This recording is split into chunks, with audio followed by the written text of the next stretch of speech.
During a séance on 4 August 1880, in the presence of William Oxley of Manchester, Yolande directed a Mr Reimers to pour sand in a water carafe, which he did until it was about half full.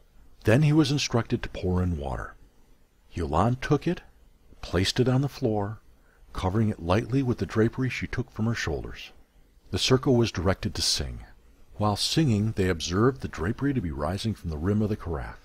Yolande several times came out of the cabinet to examine the thing growing under the drapery.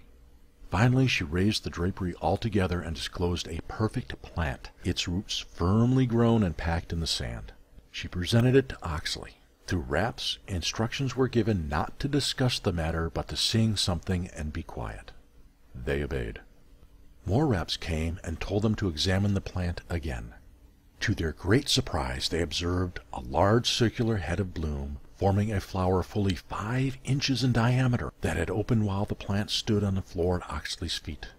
The plant was 22 inches in height, with a thick woody stem that filled the neck of the water carafe.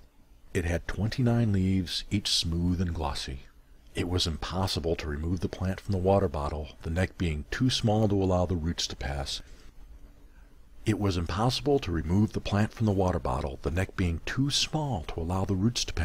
Indeed, the comparatively slender stem entirely filled the orifice. The plant was a native of India, an Ixora crocata.